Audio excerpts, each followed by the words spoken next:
महिमा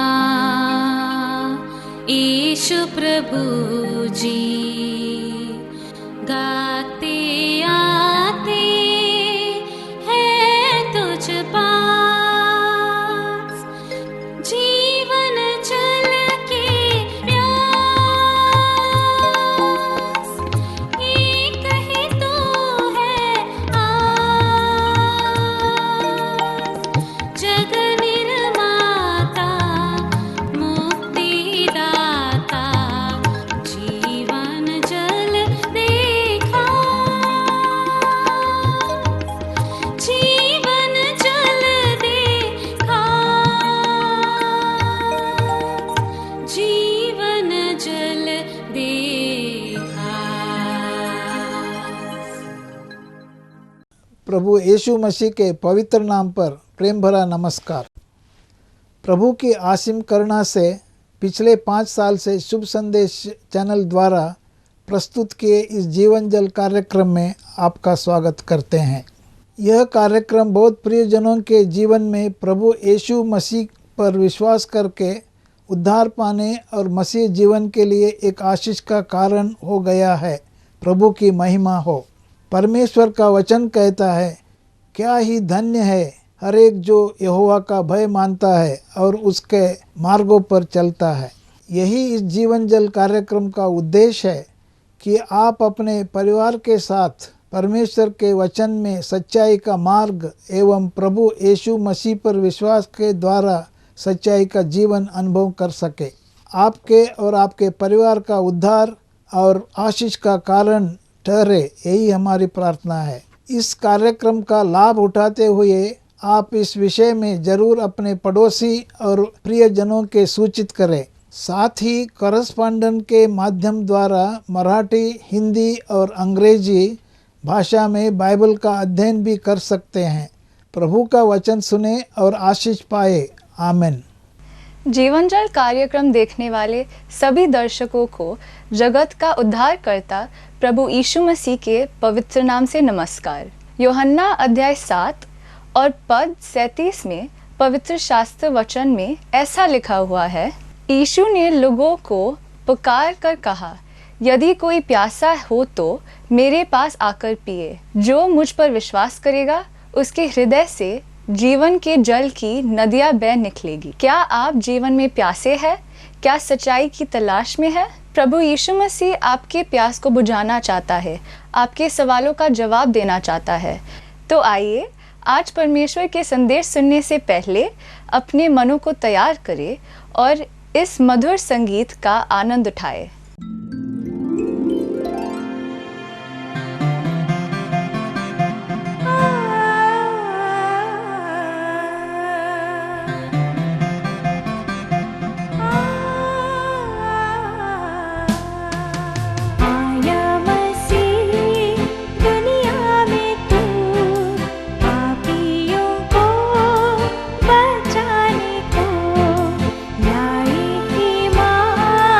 जो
शुभ संदेश टीवी चैनल पर जीवन चल के हमारे इस कार्यक्रम को देखने वाले आप सभी प्रिय भाई बहनों को प्रभु यीशु मसीह में मेरा प्रेम भरा सलाम। प्रियो, पिछले कुछ दिनों में हमने सुसमाचार क्यों प्रचार करना है सीखा। हमने सुसमाचार के कुछ संदेश भी सुने और उसके बाद हमने परमेश्वर के द्वारा मनुष्य जाति के लिए दी गई आज्ञाओं को भी देखा, जिनमें मूसा के द्वारा जो परमेश्वर ने 10 आज्ञाएं दी, उनमें से 9 आज्ञाएं हमने अध्ययन किया। इन सारी 10 आज्ञाओं को हम प्रभु यीशु मसीह के द्वारा दी गई 2 आज्ञाओं में देख सकते हैं।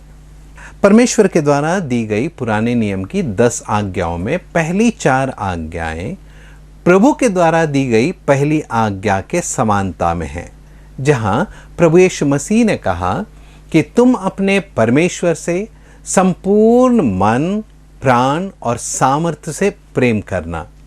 जब हम बाकी 6 आज्ञाओं की ओर बढ़ते हैं, तब हम प्रभु यीशु मसीह के द्वारा दिए गए दूसरी आज्ञा को देखते हैं, अर्थात तुम अपने पड़ोसी से अपने समान प्रेम रखना। प्रियो, आज हम 10वीं आज्ञा का अध्ययन करने वाले हैं, लेकिन मैं चाहता हूं कि इससे पहले कि 10वीं आज्ञा का अध्ययन करें, हम उन 10 आज्ञाओं से क्या सीखते हैं उसे एक बार देख लें, ताकि हम आज जब इस 10वीं आज्ञा का अध्ययन समाप्त करें, हम उन सारी बातों को स्मरण करें और परमेश्वर के अनुग्रह में बढ़ते रहें। पहली आज्ञा निर्गमन 20वां अध्याय 2 और 3 वचन में इस तरह पढ़ते हैं, मैं तेरा परमेश्वर यहोवा हूं, तू मुझे छोड़ दूसरों को ईश्वर करके न मानना। यह आज्ञा हमें परमेश्वर के प्रति निष्ठावान बने रहने में प्रोत्साहित करती है और हमें उत्तेजित करती है। दूसरी आज्ञा निर्गमन 20वां अध्याय और उसके 4 वचन में हम पढ़ते हैं, तू अपने लिए कोई मूर्ति खोदकर न बनाना। अपने लिए कोई मूर्ति खोदकर न बनाना। दूसरी आज्ञा हमें परमेश्वर की योग्य आराधना करना सिखाती है। दूसरी आज्ञा हमें सिखाती है कि परमेश्वर एकमात्र परमेश्वर है, वही सृष्टिकर्ता, वही सृजनहार, वही पालनहार, वही तारनहार परमेश्वर है और उसे छोड़ और कोई है नहीं। इसलिए हम परमेश्वर की योग्य रीति से आराधना कर सकें। तीसरी आज्ञा निर्गमन के 20वें अध्याय के 7वें वचन में हम पढ़ते हैं कि तू अपने परमेश्वर का नाम व्यर्थ न लेना। Thou shalt not take the name of the Lord thy God in vain. यह तीसरी आज्ञा हमें परमेश्वर के प्रति योग्य आदर भाव रखना सिखाता है। मेरे प्रिय भाइयों और बहनों, हम परमेश्वर का नाम यूं ही व्यर्थ में नहीं ले सकते हैं और न ही परमेश्वर के नाम से हम शपथ ले सकते हैं, क्योंकि हमें परमेश्वर के नाम का भय मानना है और उस नाम का हमें योग्य आदर सम्मान हमें देना है। चौथी आज्ञा विश्राम दिन के विषय में निर्गमन 20वें अध्याय के 8वें वचन में पढ़ते हैं, जहां लिखा है, तू विश्राम दिन को पवित्र मानने के लिए स्मरण रखना। विश्राम दिन जिसका संबंध हमने मन्ना के साथ देखा, मन्ना प्रभु यीशु मसीह का चित्र है। तो विश्राम दिन हमें परमेश्वर में अनंत विश्राम की आशा और आश्वासन देता है। मेरे प्रिय भाइयों और बहनों, विश्राम दिन को हमें मानना है। यह अनंत विश्राम को दर्शाता है। आप और मुझ जैसे विश्वासियों के लिए सप्ताह का पहला दिन रविवार प्रभु का दिन है। वह हमारा विश्राम दिन है, जहां हम परमेश्वर की आराधना करने के लिए उसकी उपस्थिति में आते हैं और उसका आदर, महिमा, सम्मान देते हैं। 5वीं आज्ञा निर्गमन 20वां अध्याय और उसके 12 वचन में हम पढ़ते हैं, अब तू अपने पिता और अपनी माता का आदर करना, जिससे जो देश तेरा परमेश्वर यहोवा तुझे देता है उसमें तू बहुत दिन तक रहने पाए। प्रियो, अब यहाँ से मनुष्यों के प्रति हमारा संपूर्ण कर्तव्य हम देखते हैं। हम यहाँ पढ़ते हैं, अपने माता पिता का हम योग्य रीति से आदर करें। हम उनके अधीनता में रहें, उनका सम्मान करें। और इसके बाद हम 6वीं आज्ञा में पढ़ते हैं, तू खून न करना। निर्गमन 20वां अध्याय 13 वचन, तू खून न करना, हत्या न करना। यह आज्ञा हमें मनुष्य के जीवन का महत्व सिखाता है। मनुष्य का यह जीवन परमेश्वर का दिया हुआ देन है और इस कारण हमें उसका सम्मान करना चाहिए। तो खून न करना। 7वीं आज्ञा हम यह देखते हैं कि तू व्यभिचार न करना। परमेश्वर के द्वारा स्थापित किया गया विवाह का संबंध अति पवित्र है, श्रेष्ठ है और यह परमेश्वर की योजना है। परमेश्वर की पद्धति हमें बताई गई है और परमेश्वर का उद्देश्य हम पवित्र शास्त्र से सीख सकते हैं और इस कारण विवाह के संबंध को अति पवित्र सर्वश्रेष्ठ मानना है। 8वां आज्ञा, तू चोरी ना करना। एक दूसरे की संपत्ति का आदर करना सीखते हैं। सारी पृथ्वी और उसमें सब परमेश्वर के हैं, लेकिन परमेश्वर ने हमें जिम्मेदारी के रूप में जो संपत्ति दी है उसका आदर करना है, इसलिए चोरी नहीं करना है। 9वीं आज्ञा कि तू झूठी साक्षी न देना। परमेश्वर सच्चा है, सच्चे परमेश्वर का गवाह सच्चा है और उसकी गवाही देने वाले भी सच्चाई के साथ गवाही दे, झूठी साक्षी न दे। प्रियो, आखिरी आज्ञा 10वीं आज्ञा जिसे हम 17वें वचन में पढ़ते हैं, तू किसी के घर का लालच न करना। तू लालच न करना। Thou shalt not covet। तू लालच न करना अर्थात तृप्त रहना। परमेश्वर में, प्रभु यीशु मसीह में हमें तृप्त रहना सीखना होगा। मेरे प्रिय भाइयों और बहनों, यही 10वां आज्ञा हमें सिखाता है। आइए हम इस 10वें आज्ञा के अध्ययन में जाएं। जब हम इस 10वीं आज्ञा को देखते हैं, उस वचन में कई बातों को पढ़ते हैं। जरा ध्यान से पढ़ें।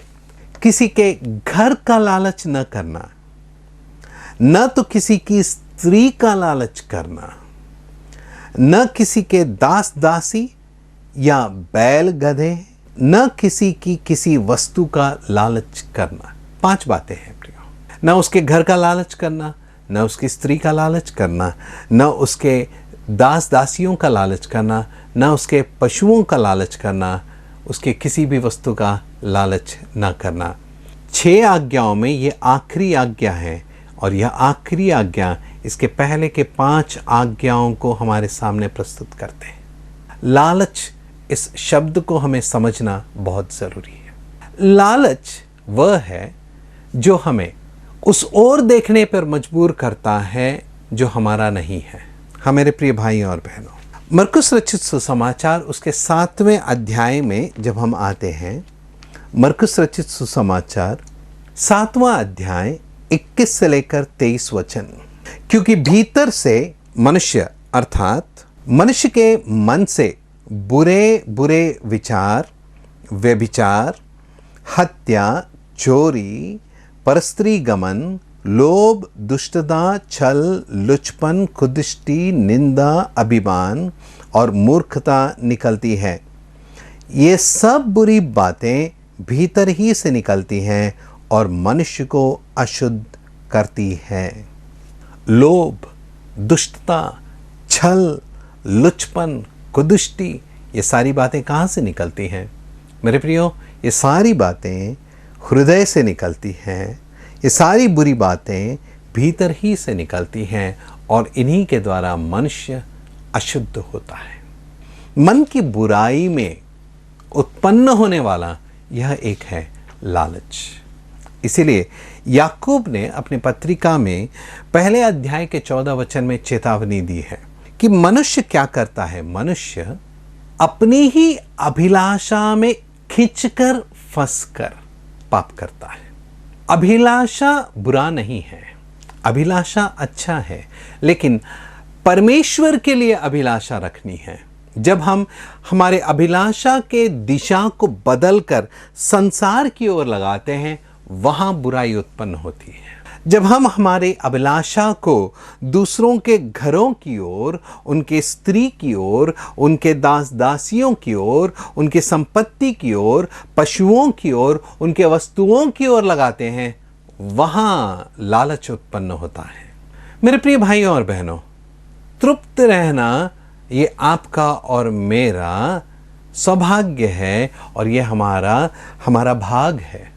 यदि मैं मुझे मिली एक रोटी में तृप्त नहीं रहता हूं तो मेरे मन की अभिलाषा से क्या उत्पन्न होगा? बुराई उत्पन्न होगी। हाँ मेरे प्रिय भाइयों बहनों, परमेश्वर ने जो मुझे दिया है वो मेरे लिए उत्तम है। परमेश्वर ने जो घर मुझे दिया है, जो संपत्ति मुझे दी है, वो मेरे लिए उत्तम है। परमेश्वर ने जो पत्नी मुझे सूर्य के नीचे दिया है, सबोपदेशक में सुलेमान कहता है वो प्यारी पत्नी है। प्यारी पत्नी क्यों कहा? क्योंकि वह पत्नी परमेश्वर की ओर से मुझे मिली है। मेरे प्रिय भाइयों और बहनों, जब हम दूसरों के दास दासियों या उनके संपत्ति की ओर नजर करते हैं, ये इस कारण कि हम हमारे पास जो संपत्ति है उसे कुदृष्टि से देखते हैं, उसे तुच्छ समझते हैं। यदि हम समझें कि परमेश्वर ने वह हमें दिया है और वह हमारे लिए उत्तम है, तो हम कभी भी दूसरों की संपत्ति की ओर अपनी नज़र नहीं उठाएंगे। प्रभु हमारी सहायता करे। मेरे प्रिय भाइयों और बहनों, लालच मन की बुराई से उत्पन्न होता है। लालच का उत्पन्न होना यह हमारी अभिलाषा परमेश्वर से हटकर संसार की ओर लगने पर होता है। लालच बुरा है। मेरे प्रिय भाइयों और बहनों, लालच के विषय में तीतुस की पत्री उसके 3 अध्याय 3 वचन में हम इस तरह पढ़ते हैं, क्योंकि हम भी पहले निर्बुद्धि और आज्ञा न मानने वाले और भ्रम में पड़े हुए और भिन्न प्रकार के अभिलाषाओं और सुख विलास के दासत्व में थे और बैर भाव और डाह करने में जीवन व्यतीत करते थे और घृणित थे और एक दूसरे से बैर रखते थे। मेरे प्रिय भाइयों और बहनों, यदि आपने यहाँ गौर किया तो भिन्न भिन्न प्रकार की अभिलाषाओं, सुख विलास की लालसा अर्थात लालच, इस लालच के विषय में तीतुस को पौलुस क्या लिख रहा है? कहता है दासत्व है। जो लालच करता है वो बुरी अभिलाषाओं, सुख विलासों का दास बन जाता है। प्रियो, हम पाप के दासत्व से छुड़ाए गए हैं और जो पाप के दासत्व से छुड़ाए गए हैं वो दोबारा पाप के दास कैसे बने? यदि हम दोबारा पाप के दासत्व में जा रहे हैं तो इसका अर्थ यह है कि सर्वप्रथम हमने जो हमारे छुटकारे के लिए मोल चुकाया गया उसे कभी पहचाना नहीं, हमने उसके मूल्य को पहचाना नहीं, जो दाम चुकाया गया है उसे कभी जाना नहीं है। अर्थात हमने प्रभु यीशु मसीह के बलिदान को तुच्छ जाना है। जो प्रभु यीशु मसीह के बलिदान को तुच्छ जाने, वह अपने हृदय में परीक्षा करे, आत्म परीक्षण करे कि क्या मेरा सचमुच उद्धार हुआ है। मेरे प्रिय भाइयों और बहनों, जिस दासत्व से परमेश्वर ने हमें छुड़ाया है, हम उस दासत्व में दोबारा नहीं जा सकते हैं। प्रभु हमारी सहायता करे। सुख विलास के दासत्व में, अभिलाषाओं की दासत्व में, लालच के कारण हम न जाएं। वह लालच जो मन की बुराई से उत्पन्न होता है। फिलिपियों को लिखी गई पत्री 4 अध्याय के 13 वचन में पौलुस एक सुंदर बात कलीसिया को लिखता है, जो मुझे सामर्थ्य देता है उसमें मैं सब कुछ कर सकता हूं। कौन पौलुस को सामर्थ्य देता है?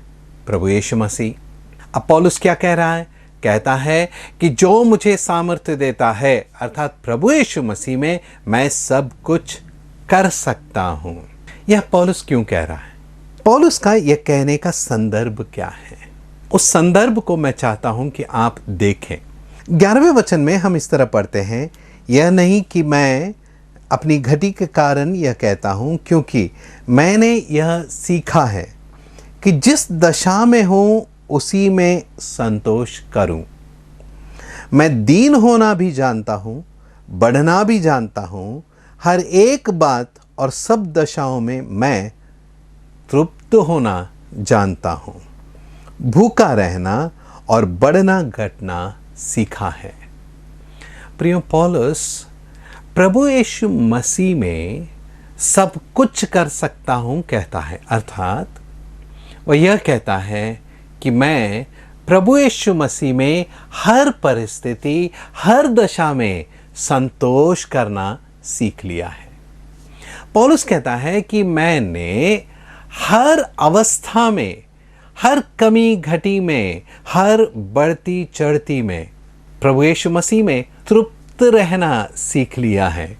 आपको आश्चर्य होगा कि यह पौलुस जो पत्रिका लिख रहा है वह कारागार से लिख रहा है, बंदी गृह में है, उसके हाथ पैर जकड़े हुए हैं।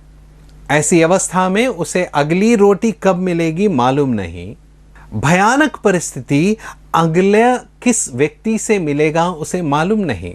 उसे कोई मिलने आएगा या नहीं वह जानता नहीं।